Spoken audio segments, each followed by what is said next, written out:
Hello मेरे प्यारे बच्चों, good morning to all of you. बोलो कैसा क्या हाल चाल है, केड़ू हाल है। ओके, सो स्टूडेंट्स, आज मैं करवाऊंगी आपको 11th का एक पार्ट। ठीक है, 11th के फाइनल अकाउंट में बहुत सारे बच्चों के प्रॉब्लम्स आते हैं कि फाइनल अकाउंट हमसे नहीं हो पाता, जब मैच नहीं होता, तो definitely it is a very common problem for the 11th standard students, है ना। तो ऐसा नहीं है कि आपसे ही नहीं होता, वो बहुत लोगों से नहीं होता। रीजन क्या है कि आपके लिए ये न्यू सब्जेक्ट है अकाउंटेंसी, और फाइनल अकाउंट तो वैसे ही बहुत टफ है। तो स्टूडेंट, आज हम करेंगे फाइनल अकाउंट का एक क्वेश्चन। लेकिन लेकिन अगर आपने अभी तक चैनल को सब्सक्राइब नहीं किया है तो आप सब्सक्राइब कर दीजिए, क्योंकि कॉमर्स का बहुत सारा डेटा, या मैं बोल दूं बहुत सारा स्टडी मटेरियल आपको इस चैनल पे मिल जाएगा, चाहे वो क्लास 11th हो, चाहे वो क्लास 12th हो। ओके, तो अगर अभी तक आपने चैनल को सब्सक्राइब नहीं किया है तो सब्सक्राइब कर दीजिए, क्योंकि अभी तक हम क्या कर रहे थे, गाला के सॉल्यूशन प्रोवाइड कर रहे थे। तो बहुत सारे 12th स्टैंडर्ड स्टूडेंट्स ने हमें सब्सक्राइब किया है, लेकिन अब जो कंटेंट आपको मिलेगा आगे से, वो 11th का भरपूर कंटेंट आपको मिलने वाला है, and that's definitely help you out in your exams. आपको गुड मार्क्स दिलाने में वो पक्का मदद करेगा। तो subscribe the channel and bell icon पे क्लिक करना मत भूलना। और चलो हम आज स्टार्ट, मैं आपको पहले फाइनल अकाउंट का थोड़ा सा समरी दूंगी चैप्टर का, और फिर आज एक मैं बड़ा क्वेश्चन करवाऊंगी, और बड़े क्वेश्चन करवाते करवाते मैं आपको सब समझाऊंगी। ये क्वेश्चन है, आप ले लेते हैं आपकी गुजरात स्टेट बोर्ड की जो बुक है, उसी का क्वेश्चन नंबर 9 ले लेते हैं, एक्सरसाइज का 9। तो आप पेज नंबर 195 खोल सकते हैं, और यही करवाते करवाते मैं आपको फाइनल अकाउंट का बहुत सारा कॉन्सेप्ट सिखाऊंगी। ठीक है, तो पहले आ जाते हैं, आ जाओ फटाफट मेरे साथ। कहां पर? Let's go to on our screen. Hello मेरे प्यारे बच्चों, बोलो केड़ो हाल है, केम छू। अच्छा सुनो मेरी बात, फाइनल अकाउंट हम लोग करने वाले हैं, तो लेकिन ध्यान से सुनना मेरी बात। क्या बोल रही हूँ कि फाइनल अकाउंट वन शॉट में अगर मैं सारे एडजस्टमेंट सिखाऊंगी तो इट्स वेरी टोटली टिपिकल, और वो लेक्चर भी बहुत बड़ा हो जाएगा। तो मैं चाहती हूँ कि एटलीस्ट आपको नहीं आता है तो आप 90% क्वेश्चन कवर कर लो। तो मैं आपको इस वीडियो में मतलब एक क्वेश्चन कंप्लीट करके दिखाऊंगी, जो मैंने सबसे लेंथी क्वेश्चन ले लिया आप ही की बुक का।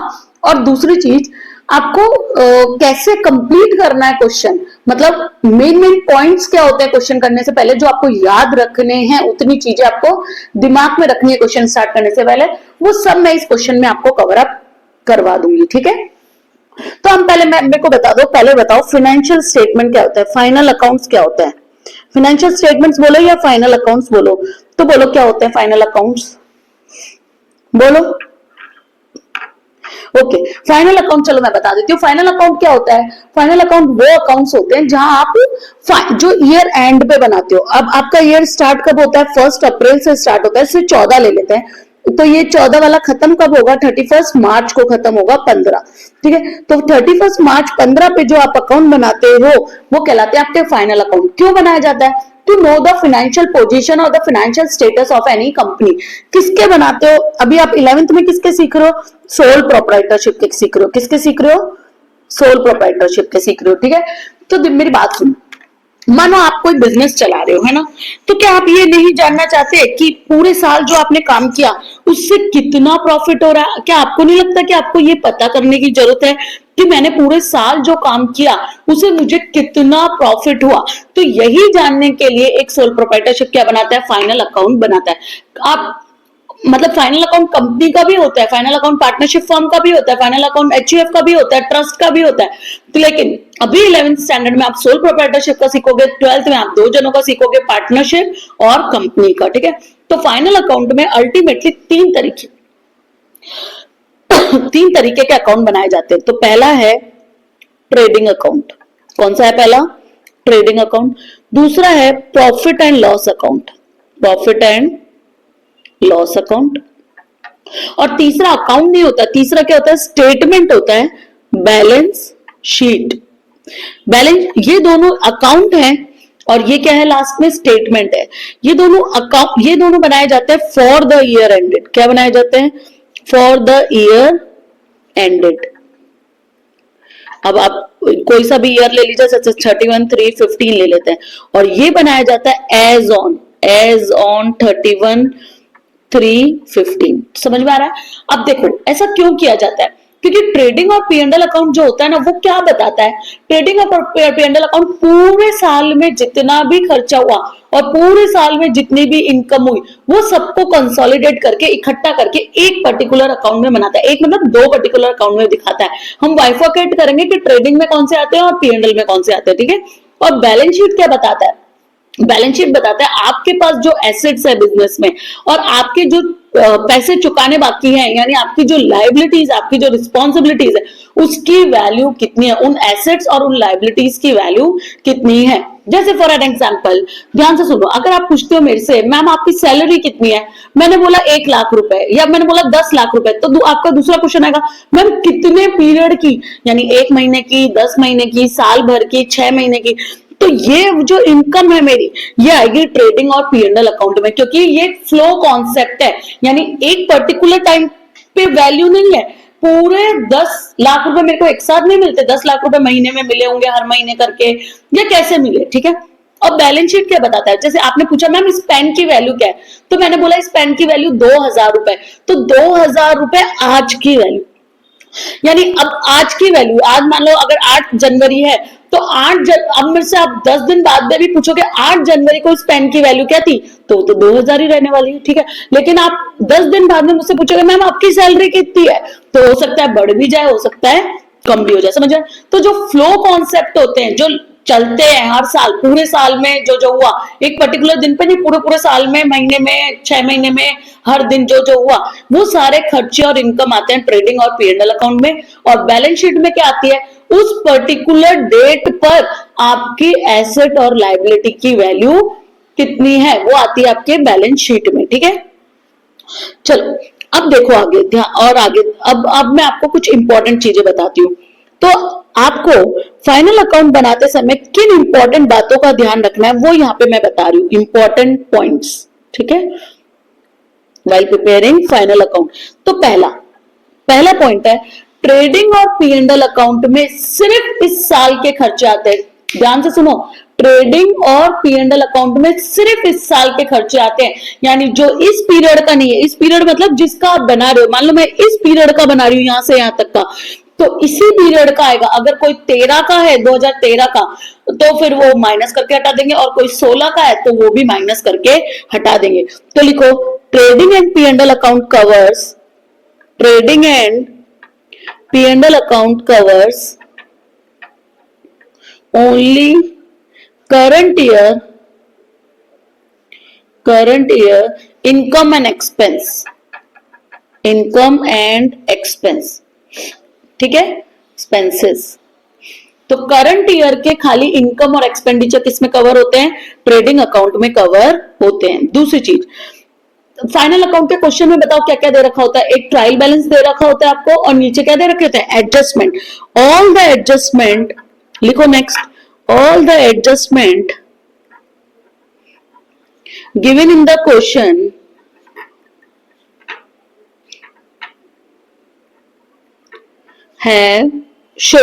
have मत लिखो, shows लिखो, shows टू इफेक्ट। उनके कितने इफेक्ट देने आपको, 2 इफेक्ट देने। 2 इफेक्ट मतलब एक डेबिट का होगा, one should be a debit effect, और दूसरा क्रेडिट इफेक्ट। दूसरा कौन सा इफेक्ट होगा, क्रेडिट इफेक्ट, ठीक है। तो आपके एडजस्टमेंट में जितने आइटम होते हैं उनकी कितनी इफेक्ट होती है, 2 इफेक्ट होती है, एक डेबिट की इफेक्ट होती है और एक क्रेडिट की इफेक्ट होती है, ठीक है। थर्ड आइटम लिखो, थर्ड लिखो, remaining items in the trading account, नहीं सॉरी ट्रेडिंग थोड़ी, इन the trial balance, remaining item in the trial balance shows only one effect।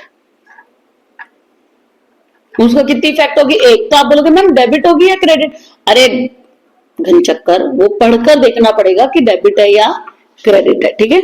चलो नेक्स्ट,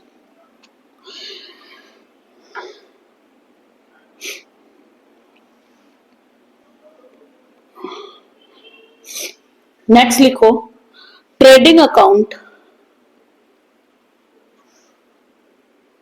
रुको नहीं नहीं नहीं, ये मत लिखो, रुको।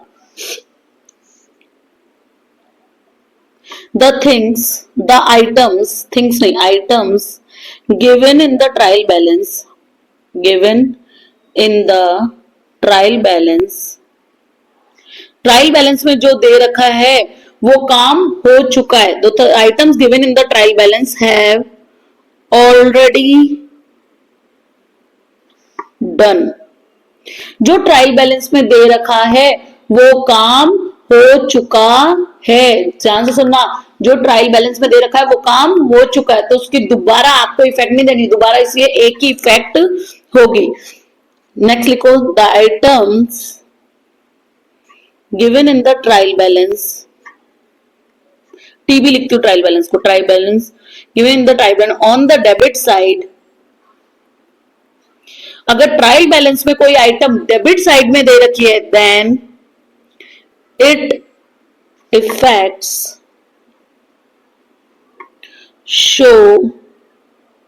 shown in debit side of any account। कौन कौन सा है? Trading, P&L and balance sheet.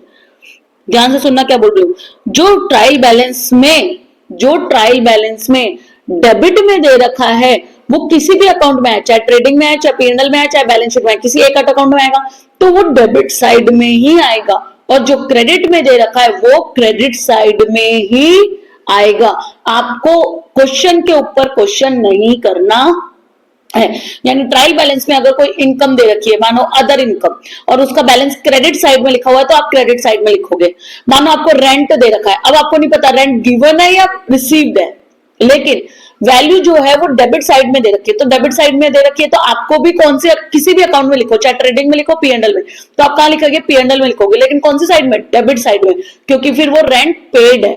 तो जो डेबिट साइड में है वो कहीं पे भी आएगा पर डेबिट साइड में ही आएगा, और जो क्रेडिट साइड में है वो कहीं पे भी आएगा पर क्रेडिट इफेक्ट ही शो करेगा। ठीक है, इसके बाद 4-5 लाइन छोड़ देना, हम क्वेश्चन करते समय जितने पॉइंट्स और आएंगे वो यहाँ पर लिखेंगे। ठीक है, चलो अब मैंने फॉर्मेट बना रखा है, क्वेश्चन नंबर हम ले लेते हैं और 10 ले लो, 10 थोड़ा लंबा क्वेश्चन है तो आप ले देख लो, पेज नंबर है आपका 196, तो बुक खोल लो भले, पेज नंबर 196, और मैंने फॉर्मेट बना रखा है, निर्मी की है ना, हाँ, तो मैंने फॉर्मेट बना रखा है, आप भी बना लो। ट्रेडिंग अकाउंट बना लो, ऊपर लिखना books of Nirmi, trading account for the year ended, और फिर ऐसे कॉलम्स बना लो, 4 कॉलम, फिर बनाओ P&L account for the year ended, फिर पर्टिकुलर अमाउंट, और लास्ट बना लो balance sheet, liability amount, debit credit सब लिखना।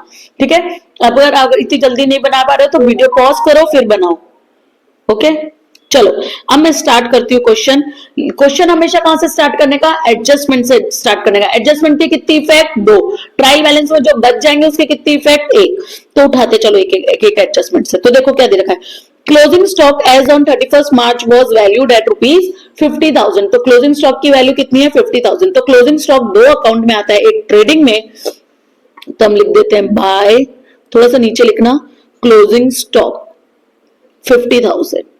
ठीक है, और एक आता है बैलेंस शीट में। मैं ये क्वेश्चन आपको इसलिए करके दिखा रही हूँ ताकि आप ज्यादातर क्वेश्चन कर लोगे, क्योंकि मैंने सबसे बड़ा ही क्वेश्चन लिया है, तो अगर ये कर लोगे ना तो 90% आपकी प्रॉब्लम सॉल्व हो जाएगी। ठीक है, चलो नेक्स्ट, एडजस्टमेंट क्लोजिंग स्टॉक का हो गया, कितनी इफेक्ट दी मैंने? 2। ठीक है, next, fire occupied in the business on 31 January due to which goods of ₹8,000 were destroy, insurance company accepted claim of 70%। कैलसी लेके बैठना। ठीक है, अब इसकी जर्नल एंट्री बताओ, आपने जर्नल एंट्री चैप्टर पढ़ा है ना, तो देखो इंश्योरेंस कंपनी से पैसे मिलेंगे तो एसेट हो या लायबिलिटी? एसेट, तो उसको डेबिट कर देंगे। तो एंट्री होगी, थोड़ा छोटा करती हूँ, 1 मिनट रुको बच्चों, हाँ, एंट्री होगी इंश्योरेंस कंपनी अकाउंट डेबिट,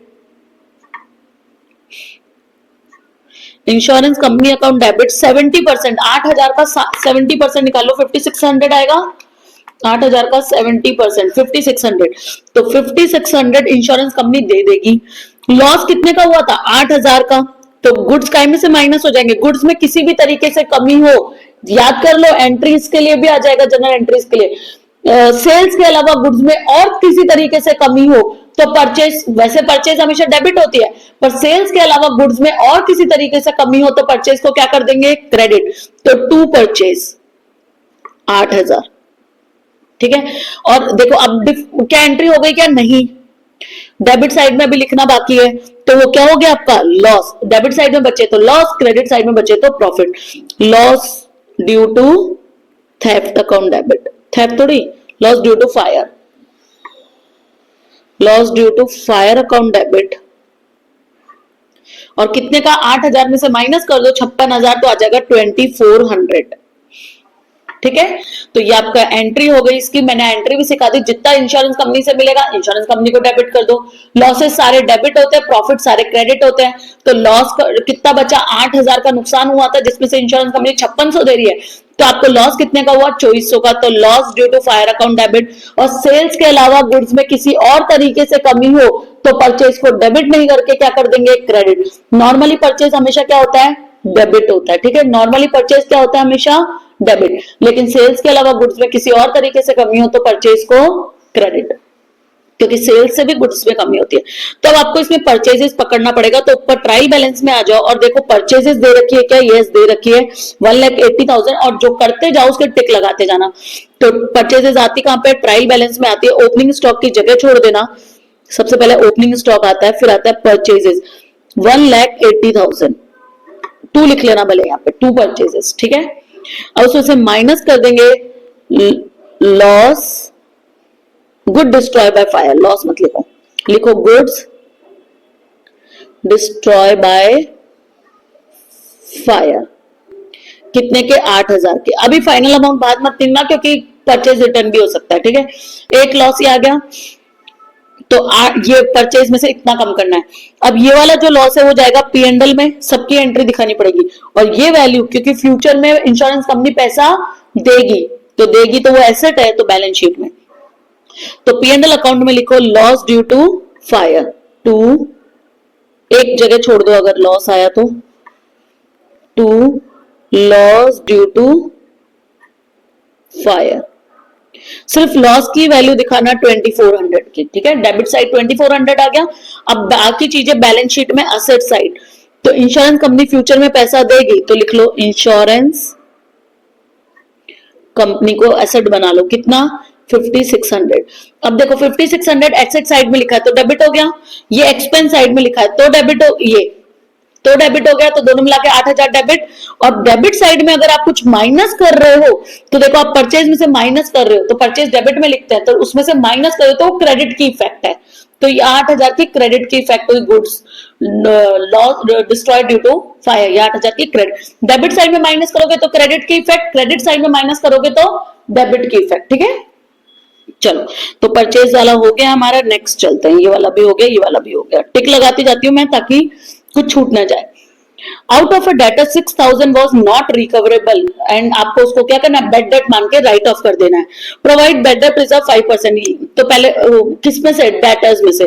तो डेटर्स पकड़ो, ऊपर से डेटर्स देखना पड़ेगा आपको। डेटर्स ढूंढो ऊपर से कितना है, कहाँ है डेटर? ये रहा। तो डेटर की वैल्यू आपको डेबिट साइड में मिलेगी, ध्यान रखना, 81,000।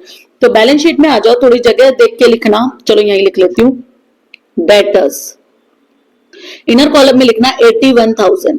अब 81,000 से बेड डेट हो गए, एडजस्टमेंट वाले दिखा रही हूं मैं, ये एडजस्टमेंट वाले, क्योंकि ट्रायल बैलेंस में जो दे रखा है वो तो एक ही जगह आएगा, वो P&L में आएगा, यहाँ पे एडजस्टमेंट वाले आएंगे। तो 6,000 का आपको लॉस हो गया, तो माइनस कर दो। 6,000 का व्यक्ति होगा जो जिसे आप 6,000 रुपए मांगते हो, वो 1 रुपया भी देगा नहीं, तो माइनस कर दो 6,000, तो आपका बचेगा 75,000, ठीक है। और 75,000 का अब आपको BDR बनाना है, बेड डेट रिजर्व 5%। तो 75,000 का 5%, तो आपका जगह 3,750। अभी भी वैल्यू बाहर मत लिखना क्योंकि डिस्काउंट रिजर्व बाकी है, तो इसको माइनस करके अंदर ही लिख दो। तो 7,1,250, ठीक है। कैसे आई ये वैल्यू, मैं यहां लिख देती हूं। ये वैल्यू कैसे आई? 75,000 का 5%। ठीक है, अभी वैल्यू बाहर मत लिखना। अब देखो ये जो होता है बीडीआर, इसका पीएनडल में क्या इफेक्ट देता है? पीएनडल में टार्ट से इफेक्ट देता है। कैसे? टार्ट से। टार्ट क्या होता है ये मैं करते करते समझाती हूँ। तो देखो टू बैड डेब्ट, पहले लिखो बैड डेब्ट, फिर लिखना टी। टार्ट की स्पेलिंग होती है TAAT। तो फर्स्ट टी डिनोट करता है ट्रायल बैलेंस को और ए दिखाता है एडजस्टमेंट को। तो फर्स्ट टी ट्रायल बैलेंस का बैड डेब्ट। तो देखो क्या ट्रायल बैलेंस में कोई बैड डेब्ट दे रखा है आपको पहले से? यस, दे रखा है 12080। तो 12080, फिर आप उसमें ऐड करते हो अगेन, छोटे लोग लाइन में आगे, तो वापस बैड डेब्ट किसका? एडजस्टमेंट का। तो वो अभी हमने देखा था जो आपने बैलेंस शीट में लिखा है 6000 रुपए। ठीक है, फिर आप वापस उसमें प्लस करते हो 2 BDR, क्या? बैड डेब्ट रिजर्व, किसका? ए, एडजस्टमेंट का। तो एडजस्टमेंट में हमने बैड डेब्ट रिजर्व बैलेंस शीट में बनाया ना आपने, तो देखो कितने का बनाया? 3750 का। बीच वाले दोनों आइटम बैलेंस शीट से पकड़ने हैं आपको, 3750, और लास्ट वाली आइटम आपको माइनस करना है 2 BDR, वो भी किसका? टी, टाट। टाट की स्पेलिंग है TAAT।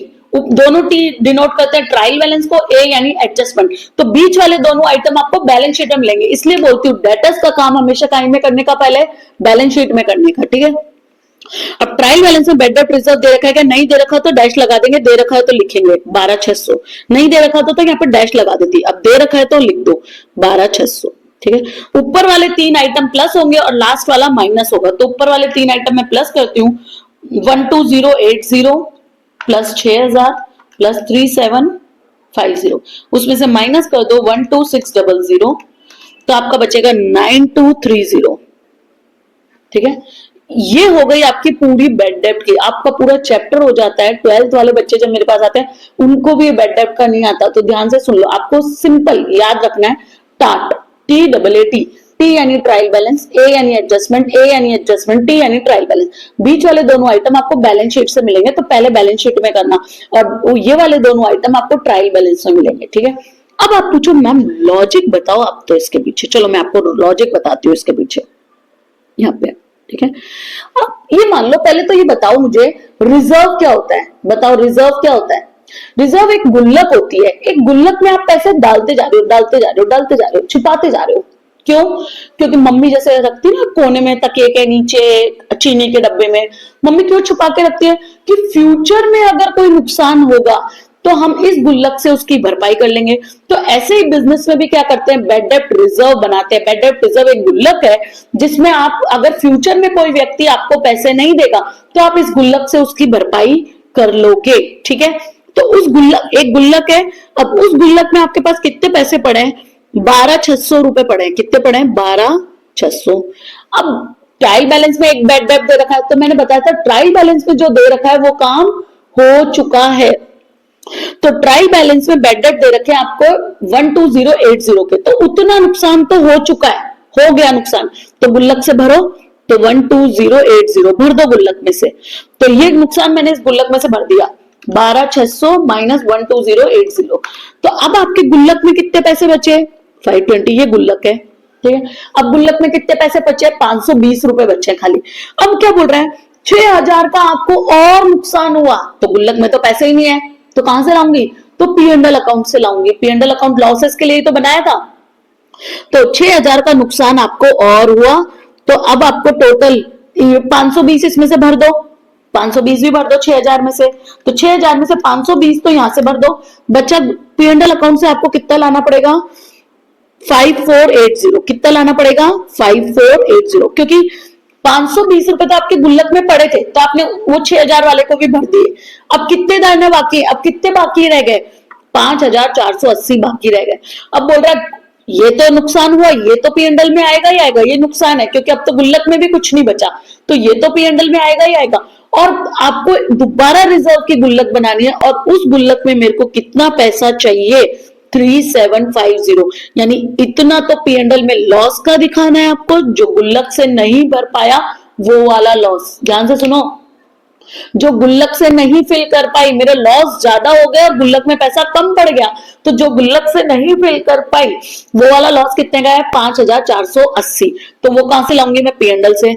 और अब आपको गुल्लक में पैसे चाहिए 3760, 3750। अब वो बोला दोबारा फ्यूचर के लिए गुल्लक बनाओ, तो गुल्लक में भी मुझे पैसे चाहिए, तो कहां से डालूंगी, प्रॉफिट से ही तो निकाल के डालूंगी। तो मेरे टोटल हो जाएगा 3750, तो टोटल हो जाएगा मेरा, ये प्लस कर दूंगी तो 9230, यानी मैं P&L अकाउंट से टोटल पैसा कितना उठाऊंगी, 9230 उठा लो। एक तो लॉस भरने के लिए और एक फ्यूचर में गुल्लक में 3750 रुपए चाहिए उसके लिए। तो लॉस भरने का पैसा था 5480 और गुल्लक का पैसा था 3750, यानी P&L से मुझे टोटल पैसा कितना उठाना पड़ेगा, 9230 उठाना पड़ेगा। इसीलिए ऐसा करते हैं, ठीक है। अब इसका शॉर्ट ट्रिक किसी ने बना दिया, टाट, मैंने नहीं बनाया, बहुत सब टीचर्स ऐसे सिखाते हैं, ठीक है। टी यानी होता है छोटे लोग लाइन में आगे, तो यहाँ ये दोनों होगा बैड डेब्ट के लिए, ये दोनों होगा बीडीआर के लिए, बीडीआर के लिए। आगे वाले तीन आइटम होंगे प्लस और लास्ट वाला आइटम होगा माइनस। छोटे वाले लोग लाइन में आगे, पीछे वाले। टी यानी ट्रायल बैलेंस, ए यानी एडजस्टमेंट, सिंपल, ठीक है। समझ में आया? अब आपको लॉजिक समझ में नहीं आया तो टाट कर लो, और लॉजिक समझ में आया तो लॉजिक समझना बहुत इंपॉर्टेंट है, तो आप वापस पीछे जाओ और दोबारा सुनो, ठीक है। चलो, अभी पूरा नहीं हुआ है, अभी क्या चाहिए, अब डिस्काउंट रिजर्व चाहिए, कितना परसेंट, 2%। तो इसका भी मुझे बैलेंस शीट में डेटर्स पे तो बनता है, डिस्काउंट रिजर्व भी किस पे बनता है, डेटर्स पे। तो डेटर इस पे मेरे को डिस्काउंट रिजर्व भी बनाना बाकी है अभी। तो चलो इसमें से माइनस कर दो डिस्काउंट रिजर्व।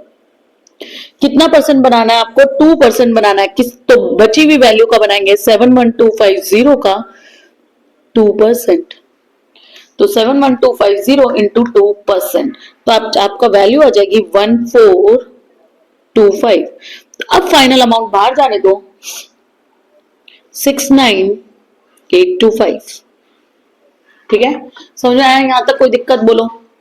ओके, अब इसका भी ये वहां तक कर चुके थे, अब डिस्काउंट रिजर्व का भी P&L अकाउंट में कर दो। तो देखो क्या पहले का कोई डिस्काउंट दे रखा है क्या आपको, डिस्काउंट रिजर्व ऑन डेटर्स दे रखा है, कितने का, 450 का। कौन सी साइड में, क्रेडिट साइड में डिस्काउंट रिजर्व, और डिस्काउंट दे रखा है क्या, डिस्काउंट भी दे रखा है, कितने का, 5100 का, यानी 5100 का तो डिस्काउंट आप दे चुके हो। तो ठीक है, अब ध्यान से ऐसे ही करना है जैसे आपने ऊपर इसका किया। तो देखो आप लिखो 2 डिस्काउंट, कितने का डिस्काउंट दे चुके आप, 5100 का, ठीक है।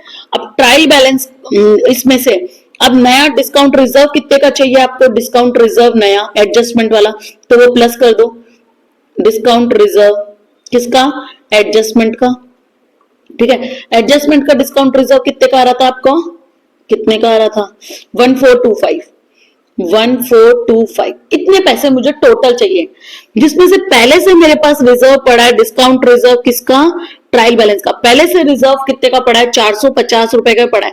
तो ये दोनों खर्चों के लिए 5100 और 1425, एक मिनट रुको बच्चों, क्या हो गया ये, 1425 और 5100 के लिए, इन दोनों खर्चों के लिए गुल्लक में तो पैसे 450 रुपए ही है, तो बाकी बचे हुए निकालो P&L अकाउंट से।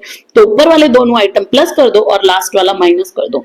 तो 5100 प्लस 1425 माइनस कर दो 450, तो इसमें आएगा 6075।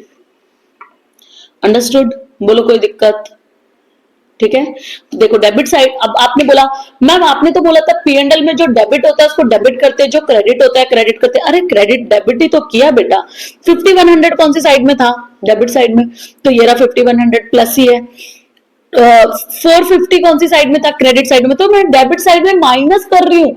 तो डेबिट साइड में माइनस करते तो वो कौन सी इफेक्ट होती है, क्रेडिट की, ठीक है। और यहाँ पे भी देखो, यहाँ पे मैं डेबिट साइड में, ये एसेट साइड है, डेबिट साइड है बैलेंस शीट में, उसमें माइनस कर रही हूँ, तो वो कौन सी इफेक्ट होती है, क्रेडिट की। तो अब दूसरी इफेक्ट कौन सी देनी बाकी है, डेबिट की देनी बाकी है, तो ये रहा डेबिट की। तो ये ऊपर वाले दोनों की डेबिट इफेक्ट और लास्ट वाले की क्रेडिट। ठीक है, समझ में आ गया? ये वाला मैं यहाँ से, एक मिनट को यहाँ पे मैं लाइन ड्रॉ कर देती हूँ तो आपको बाइफिकेट रहेगा। ठीक है, अंडरस्टूड? चलो नेक्स्ट, अब हुआ है ये पॉइंट कंप्लीट, स्टार मार्क कर लो इस पॉइंट पे, एक ही पॉइंट में बहुत सारी डिटेल थी। चलो, credit purchase of 6000 and credit purchase return of worth 1000 is not recorded. Record करना भूल गए तो रिकॉर्ड करो, रेक्टिफिकेशन में भी तो किया है। तो मेरे को उसके लिए परचेज रिकॉर्ड करना भूल गए तो प्लस कर दो अनरिकॉर्डेड परचेज 6000 का, और परचेज रिटर्न भी रिकॉर्ड करना भूल गए तो पहले परचेज रिटर्न लिखो तो सही। तो परचेज रिटर्न माइनस करते परचेज में से, तो लिखो परचेज रिटर्न। और देखो परचेज रिटर्न कितनी है, ये रहा 10800। तो इनर कॉलम में लिखना और इनर कॉलम में लिखना, और इसमें प्लस होगा अनरिकॉर्डेड। ध्यान से सुनो, 10,800 में प्लस करना 1000, तो टोटल मिला के अब कितना माइनस होगा 11,800। 10,800 की परचेज रिटर्न तो पहले से थी और 1,000 आप लिखना भूल गए, तो टोटल परचेज रिटर्न कितने की हो गई 11,800 की। तो आप माइनस कितना करोगे 11,800। ठीक है, अंडरस्टूड? ओके अब देखो इसकी एक एक इफेक्ट हुई ना, ये तो हमने कहां पढ़ा एडजस्टमेंट प्रोडक्ट। तो कितनी इफेक्ट होनी चाहिए दोनों आइटम की, दो दो। अब मेरी बात सुनो, अगर परचेज बढ़ती है, क्रेडिट परचेज है तो क्रेडिटर्स बढ़ेंगे, परचेज कम होती है तो क्रेडिटर्स कम होंगे। अब मेरी बात सुनो, ये जो 6,000 है ये आपने यहाँ पे क्या किया है प्लस, तो इसके कारण परचेज बढ़ेगी या कम होगी, बढ़ेगी, तो क्रेडिटर्स भी बढ़ेंगे। तो ट्रायल बैलेंस में से क्रेडिटर्स ढूंढ लो, ट्रायल बैलेंस में से क्रेडिटर्स ढूंढ लो। ये रहा क्रेडिटर्स, ढूंढो कितने के हैं। नहीं, क्रेडिट साइड में वैल्यू होगी, ये गलती बना रहे हो, 28,200। तो बैलेंस शीट में आ जाओ, लाइबिलिटी साइड में लिखो क्रेडिटर्स। क्या लिखोगे, क्रेडिटर्स लिख लो 28,200। जो अनरिकॉर्डेड परचेज थी उसके कारण परचेज बढ़ी थी तो प्लस कर दो अनरिकॉर्डेड परचेज, कितना था 6,000। और जो अनरिकॉर्डेड परचेज रिटर्न है वो आपने माइनस किया है तो उसके कारण परचेज कम होगी, तो क्रेडिटर्स भी कम होंगे, अनरिकॉर्डेड परचेज रिटर्न। ध्यान रखना, परचेज बढ़े तो क्रेडिटर्स बढ़ेंगे, परचेज कम होगी तो क्रेडिटर्स कम होंगे, परचेज रिटर्न के कारण आपके क्रेडिटर्स कम होंगे, तो 1000 माइनस होगा। ठीक है, फाइनल अमाउंट जाने दो बाहर, 28,200 प्लस 5,000 ही कर दू, प्लस 5,000 कर दो एक साथ, 33,200, 33,200। ठीक है, चलो नेक्स्ट, ये वाला भी हो गया, दो दो इफेक्ट दे दी मैंने दोनों की। Calculate depreciation 10% on fixed asset. तो देखो ऊपर फिक्स्ड एसेट दे रखी है क्या, अब फिक्स्ड एसेट के नाम से तो नहीं दे रखा, तो आपको इसमें छांटना पड़ेगा कि कौन कौन सी फिक्स्ड एसेट है। तो देखो ये आपकी फिक्स्ड एसेट है, मशीनरी आपकी फिक्स्ड एसेट है, और फर्नीचर आपकी फिक्स्ड एसेट है। तो लैंड एंड बिल्डिंग की वैल्यू है मेरी 1,80,000। तो सबसे पहले बैलेंस शीट में कर लेने का, land and building inner column में लिख लो 1,80,000, उसमें से माइनस कर दो डेप्रीशिएशन, तो आएगा 18,000। फाइनल अमाउंट बाहर जाने दो, 1,80,000 माइनस 18,000, तो आपका आएगा 1,62,000। 10% निकालने के लिए लास्ट के एक जीरो क्या कर देते हैं, कम। फिर आप लिखो फर्नीचर, फर्नीचर है आपका, मशीनरी रह गया, मशीनरी लिखती हूँ बाद में, 22,500 का। तो 22,500 डेप्रिसिएशन की दो दो इफेक्ट होगी, दूसरी इफेक्ट पीएनएल में दूंगी अभी पहले यहां दे लो सारी एक साथ। डेप्रिसिएशन 2250, बोला ना अभी 10% निकालने के लिए लास्ट की एक जीरो कम कर दो, तो आ जाएगा 20250। और लास्ट मशीन, मशीन की वैल्यू है 126 थी, 126, हाँ 1,26,000, तो उसमें से माइनस कर दो depreciation 12,600, 1,26,000 minus 12,600, so you will get 113400। तीनों डेप्रिसिएशन को पीएनएल अकाउंट में दिखा दो, डेप्रिसिएशन सारे आते हैं पीएनएल अकाउंट में। तो डेप्रिसिएशन ऑन बिल्डिंग कितना था 18,000, आउटर कॉलम में ही जाने दो सीधे। डेप्रिसिएशन ऑन फर्नीचर 2250, और डेप्रिसिएशन ऑन मशीन वो था आपका कितना था 12,600। ठीक है, दो दो इफेक्ट हो गई। तो एडजस्टमेंट की कितनी इफेक्ट, दो दो। अरे एसेट की वैल्यू मत दिखाना, सिर्फ डेप्रिसिएशन की वैल्यू दिखाना, ठीक है, क्योंकि डेप्रिसिएशन है एडजस्टमेंट में। Next, insurance premium includes 3,200 for the next year. तो मैंने अभी आपको एक एडजस्टमेंट लिखवाया था कि ट्रेडिंग और पीएनएल अकाउंट में सिर्फ इस साल की इनकम और सिर्फ इस साल के खर्चे, यानी आने वाले साल का आपको माइनस करके रिमूव कर देना है। तो पकड़ लो, तो देखो ये भी हो गया, मैं टिक मार्क कर देती हूँ। तो क्या था, इंश्योरेंस प्रीमियम। तो ऊपर से इंश्योरेंस प्रीमियम का खर्चा पकड़ो, ये रहा इंश्योरेंस प्रीमियम 14,200 इंश्योरेंस प्रीमियम। तो पी&एल अकाउंट में लिखो इंश्योरेंस प्रीमियम और इनर कॉलम में लिखना 14,200, उसमें से माइनस कर दो 3,200 क्योंकि वो कमिंग ईयर का है, तो प्रीपेड हो गया वो आपका, प्रीपेड 3,200। तो 14,200 में से माइनस कर दो 3,200। देखो बच्चों ध्यान से सुनो, ये वाला क्वेश्चन आप कर लोगे ना पूरा, तो आपके बाकी क्वेश्चन एटलीस्ट 80% से 90% तक सॉल्व हो जाएंगे। समझ रहे हो मैं क्या बोल रही हूँ? अगर ये वाला क्वेश्चन मेरे साथ पूरा देख लोगे ना, तो आपके बाकी क्वेश्चन 80 से 90% सॉल्व हो जाएंगे, क्योंकि ज्यादातर चीजें 70% 80% चीजें सेम ही होती है, कुछ एक लाइन अलग होती है जिसके कारण बैलेंस शीट मैच नहीं होती। ठीक है, इसके कितनी इफेक्ट देंगे? 2। तो प्रीपेड एडवांस पे कर दिया है, तो बैलेंस शीट में asset side prepaid insurance premium asset आएगा 3,200 रुपए। ठीक है, चलो तो देख लो, एसेट डेबिट साइड में माइनस कर रही तो क्रेडिट की इफेक्ट हुई, और उधर बैलेंस शीट में एसेट साइड में लिखा है तो वो डेबिट की इफेक्ट हुई, तो एडजस्टमेंट की कितनी इफेक्ट हो गई? 2। ठीक है, और आपको पसंद आ रहा है तो please share with others also, आपके दोस्तों के साथ, क्योंकि हम 2 स्लोगन पे काम करते हैं, आपकी बार 90 पार और सबका साथ सबका विकास। तो अगर आपको पसंद आ रहे हैं हमारे वीडियो, तो आप दूसरों के साथ भी शेयर करो ताकि वो भी थोड़ा बहुत पढ़ लें। नेक्स्ट चलो 7th, 50% of the commission is received.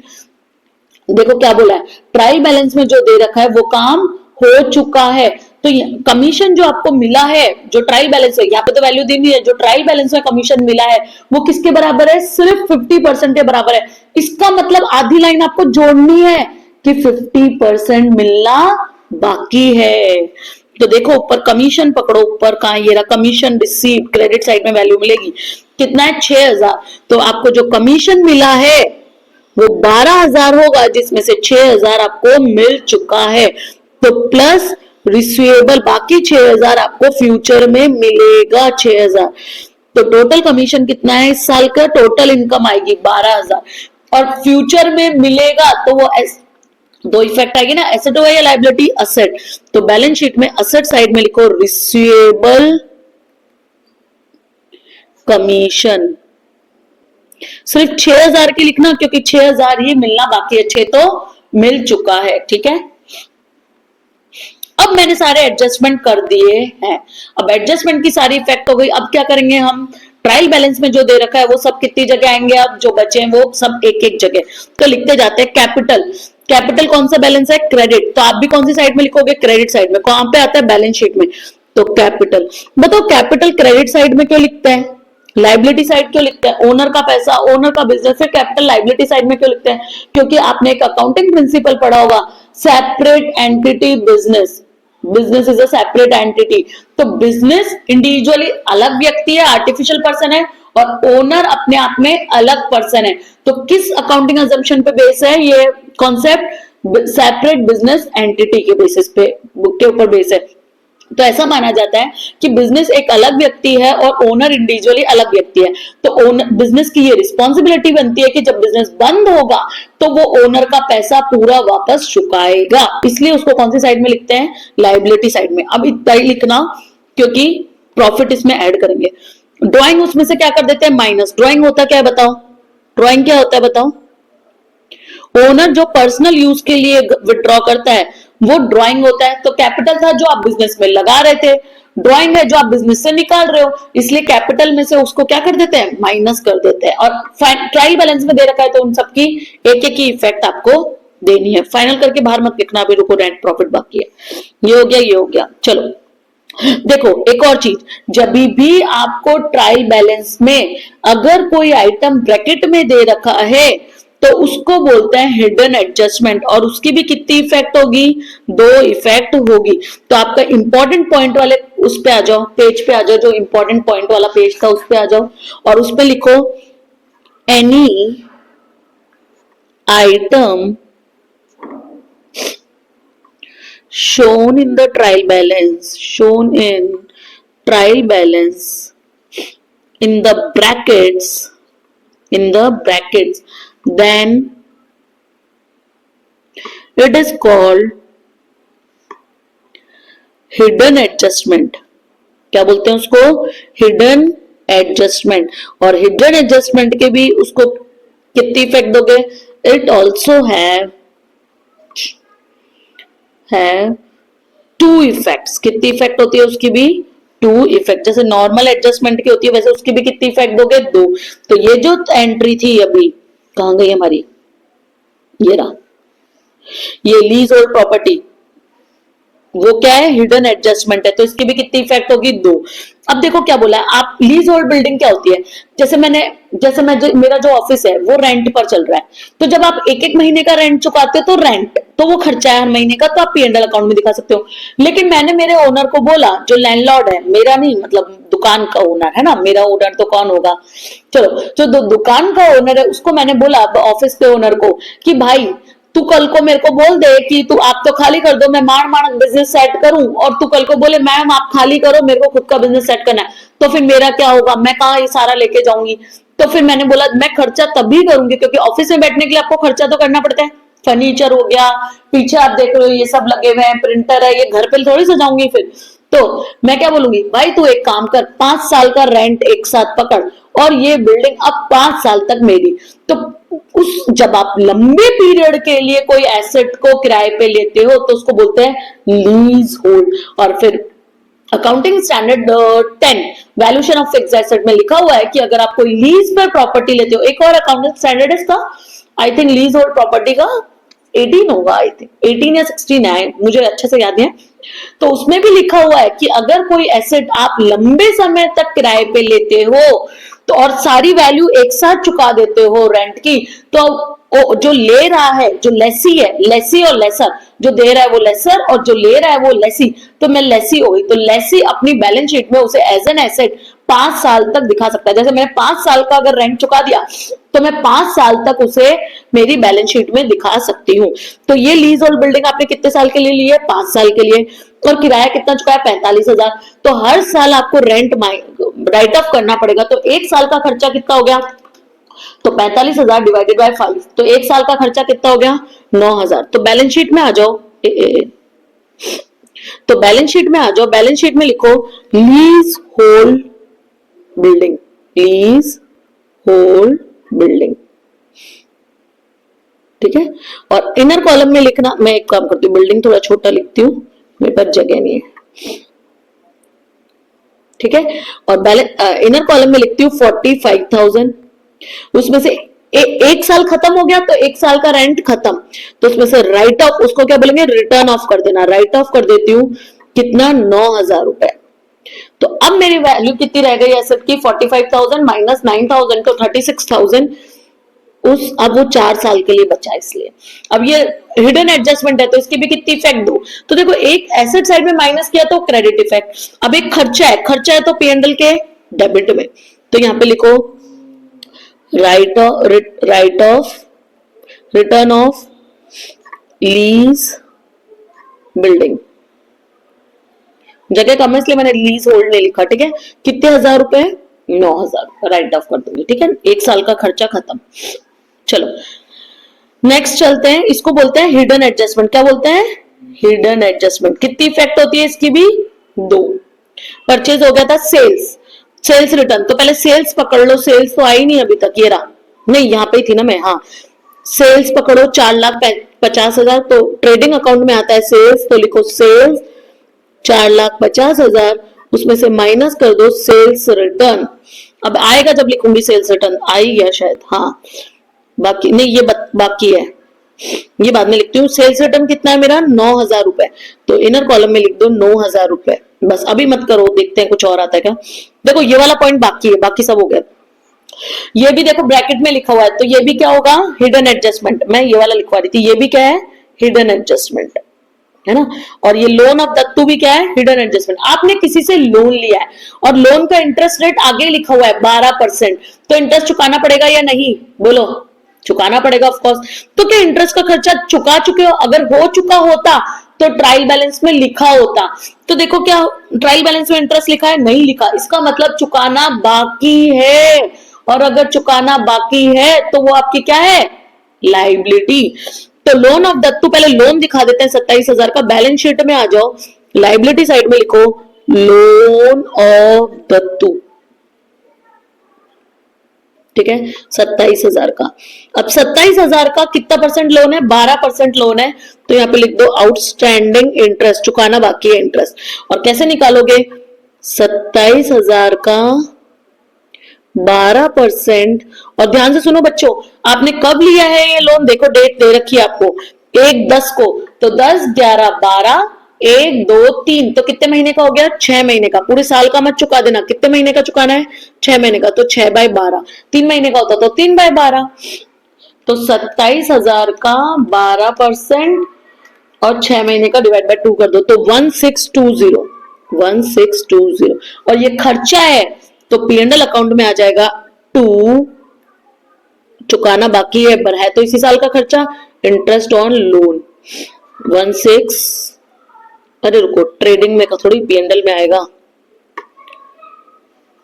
P&L में लिखना है 2 इंटरेस्ट ऑन लोन।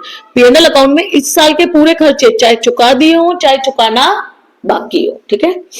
चलो, लोन ऑफ दत्तू भी हो गया, परचेज हो गया था, परचेज रिटर्न हो गया था। फ्रेट, फ्रेट कहां पे आता है बताओ?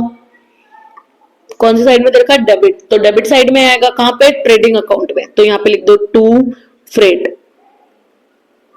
कितना है? 13,500। परचेज की वैल्यू मैं लिख देती हूँ अभी खत्म करके।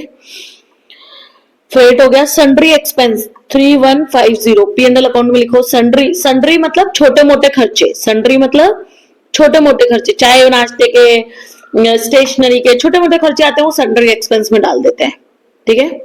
सन्ड्री एक्सपेंस मतलब आप बैठे हो बिजनेस लेके तो छोटे मोटे बहुत सारे खर्चे होते हैं, तो वो सब सन्ड्री 3150 खर्चों की तरफ। देखो डेबिट में था और डेबिट में ही लिखा है मैंने 3150। इंश्योरेंस प्रीमियम हो गया था, बैड डेप्ट हो गया था, बैड डेप्ट रिजर्व हो गया, डिस्काउंट रिजर्व हो गया। ये 1/4 का स्टॉक है, ये हिडन एडजस्टमेंट नहीं है, इंफॉर्मेशन है।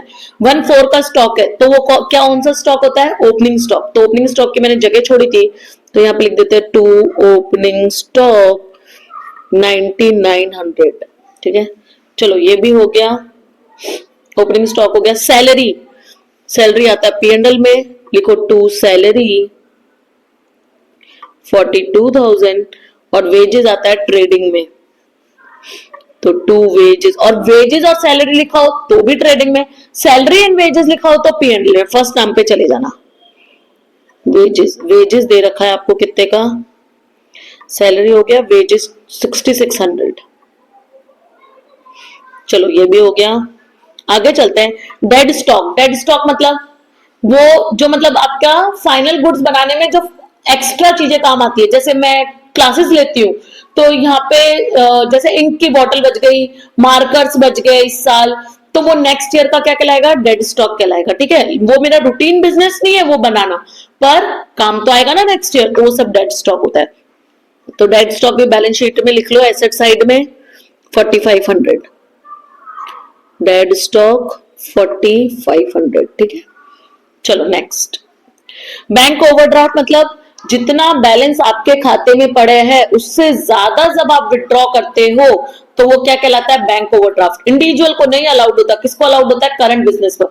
यानी अगर मैं रितु मैम के नाम से अकाउंट खुलवा रख रही हूँ तो मेरे को ओवरड्राफ्ट की फैसिलिटी अलाउड नहीं होती, लेकिन BST का बता रही हूँ, लेकिन श्रीधर इंस्टीट्यूट ऑफ कॉमर्स के नाम से मैं अकाउंट खुलवा रही हूँ तो फिर उनको ओवरड्राफ्ट की फैसिलिटी मिलेगी, यानी बिजनेसेस को मिलती है, ठीक है। कितने का? 18,900। ओवरड्राफ्ट मतलब बैंक से ज्यादा विड्रॉ किए हैं तो आपको कभी ना कभी चुकाने पड़ेंगे, और चुकाने पड़ेंगे तो वो आपकी क्या है? Liability. Overdraft bank, overdraft sorry overdraft bank 14,200 या 14,900, हाँ कहा गया, ये रहा, नहीं सॉरी 18,900 है। क्या वो करते हो? 18,900। देखो लिखते समय ऐसे मिस्टेक मत करना वरना कभी मैच नहीं होगा, ठीक है। चलो नेक्स्ट, कैश बैलेंस यानी आपकी जेब में जितना पैसा पड़ा है वो क्या है? आपकी असेट है। तो मैं एक काम करती हूँ, ये रफ वाला जो है ये तो मिटा दो ना, आप मिटा देती हूँ और मैं लाइंस को थोड़ा नीचे, एक पेज पे एक अकाउंट बनाना, ठीक है। एग्जाम में आपने एग्जाम पूरे पैसे भरते हो ना फीस के, तो एक पेज पे एक अकाउंट, कंजूसी मत करना। क्या था? कैश। चलो कैश कितना दे रखा है आपको, देखो कैश बैलेंस 36,720। आपकी जेब में जितना पैसा पड़ा है वो सब आपका क्या है? असेट है, 36,720। और नहीं है एसेट तो मुझे ट्रांसफर कर दो, कोई बात नहीं, ठीक है। चलो कैरेज इनवर्ड, कैरेज इनवर्ड आता है ट्रेडिंग में टू। कैरेज इनवर्ड क्या होता है? कैरेज इनवर्ड होता है जब आपका रॉ मटेरियल ट्रांसपोर्टेशन से आता है, यानी किसी भी ट्रांसपोर्ट से आता है। जब रॉ मटेरियल आता है तो उसको बोलते हैं कैरेज इनवर्ड, ट्रांसपोर्टेशन का खर्चा जब आप चुका रहे हो तो। और जब फाइनल गुड बन के बाहर जाता है बिकने के लिए, आपके गोडाउन में जा रहा है या होलसेलर के पास जा रहा है या आपके वेयर हाउस में जा रहा है, तो वो बिकने के लिए जब मार्केट में जा रहा है और उसके ट्रांसपोर्टेशन का खर्चा भी आप उठा रहे हो, तो वो होता है कैरेज आउटवर्ड। तो आउटवर्ड जो होता है वो सेलिंग एंड डिस्ट्रीब्यूशन एक्सपेंस होते हैं, इसलिए वो P&L में आएगा। और इनवर्ड जो होता है वो तो मैन्युफैक्चरिंग से रिलेटेड खर्चे हैं, तो मैन्युफैक्चरिंग से रिलेटेड सारे खर्चे किसमें आते हैं? ट्रेडिंग में आते हैं, इसलिए ऊपर आता है, ठीक है। 6,000 और 7500, तो यहाँ पे 6,000 और आउटवर्ड यहाँ पे आएगा टू कैरेज आउटवर्ड 7,500, ठीक है। नेक्स्ट ये हो गया, ये था, ये था, ठीक है। चलो बिल, अब बिल्स का आपने चैप्टर पढ़ा होगा, बिल रिसीवेबल और बिल पेएबल, है ना। तो जो एसेट साइड में लिखा है वो बिल रिसीवेबल है और जो क्रेडिट साइड में लिखा है वो बिल्स पेएबल है। तो बैलेंस शीट में यहाँ पे लिख दो एसेट है वो, यानी उस बिल के सामने आपको पैसे मिलेंगे। तो बिल रिसीवेबल जो डेबिट में है वो डेबिट में, जो क्रेडिट में है वो क्रेडिट में। 12,000 और 7,000, तो यहाँ पे आएगा 12,000 और बिल्स पेएबल है आपका 7,000। जो क्रेडिट में लिखा है वो क्रेडिट में, जो डेबिट में लिखा है वो डेबिट में। और लास्ट है डिस्काउंट, तो हमने डेबिट साइड का तो लिख दिया था, क्रेडिट साइड का बाकी है, इसका मतलब वो डिस्काउंट रिसीव्ड होगा, तो इधर लिख देना डिस्काउंट रिसीव्ड 2,000। उसको वहां से माइनस मत करना, यहाँ लिख देना 2,000 रुपए, ठीक है। अब जितना ट्रायल बैलेंस में दे रखे थे वो भी सब मैंने दिखा दिए। अब आपको क्या करना है? खाली क्लोज करना है। तो क्लोज करने से पहले जो अकाउंट बंद करने बाकी है पहले वो बंद कर देना। तो 4,50,000 में से माइनस कर दो 9,000, सेल्स की वैल्यू आ जाएगी। इसको बोलते हैं net sale, sales minus sales return is a net sale, तो आ जाएगा 4,41,000, ठीक है। परचेजेस का भी फाइनल कर दो, 1,80,000 माइनस, माइनस है क्या? हाँ, माइनस 8,000 प्लस 6,000 फिर माइनस 11,800, तो आ जाएगा 166,200, 166,200। बाकी तो सब आउटर कॉलम में ही है। अब आप निकाल दो ग्रॉस प्रॉफिट, इधर बचा तो ग्रॉस प्रॉफिट और उधर बचेगा तो ग्रॉस लॉस, या इधर बचेगा तो ग्रॉस प्रॉफिट। और ये कहां पे ट्रांसफर हो जाता है? Transfer to P&L account. तो उधर प्लस करो 4,41,000 प्लस 50,000, उधर ही बचेगा, तो इधर आएगा टोटल कर देती हूं मैं क्योंकि उधर ही बचेगा 4,91,000 और इधर भी लिख देती हूँ टोटल है ये, तो 4,91,000। तो इसमें से माइनस कर दो, ये डेबिट वाली साइड है, माइनस 9,900 माइनस 166,200 माइनस 13,500 माइनस 6,600 और माइनस 6,000, सॉरी 6,000 है ना, 5 लिख दिया मैंने, 6,000। अच्छे से कैलसी चलाना, तो आपका आएगा 2,888,000, ठीक है। ये आपका नेट प्रॉफिट बच गया। ये ट्रांसफर होगा P&L अकाउंट में, तो मैंने जगह छोड़ी थी, तो यहाँ पे लिख दो by gross profit, by gross profit 2,888,000। अब डेबिट आइटम वो क्रेडिट वाला प्लस करो और डेबिट वाला माइनस करो, तो प्लस और 12 और 2 14,000 कर दो, तो टोटल आएगा, टोटल लिख देती हूँ पहले मैं 302800 और जो इसमें बचेगा वो बचेगा आपका नेट प्रॉफिट 302800। अब खर्चे माइनस कर दो सारे इसमें से, तो माइनस 2,400 रुपए minus 9,230 minus 6,075 minus 18,000 minus 2,250 minus 12,600 minus 11,000 minus 9,000 minus 1620 minus 3150 और माइनस 42,000। एक और है माइनस 7500। एक मिनट, 7500। सो आपका आ गया 177975। तो यहां पे बच जाएगा 2 नेट प्रॉफिट 177975। ठीक है, अब नेट प्रॉफिट को कैपिटल में प्लस कर दो, इसलिए कैपिटल में देखो मैंने जगह छोड़ी थी तो प्लस नेट प्रॉफिट। देखो जहां मैं जगह छोड़ रही हूँ वहां वैसे ही जगह छोड़ के बनाना। 177975। अब ड्राइंग माइनस करना और प्लस कर, वो प्लस करना, तो 2,70,000 माइनस 16,200, तो आपका बचेगा 431,775। ठीक है,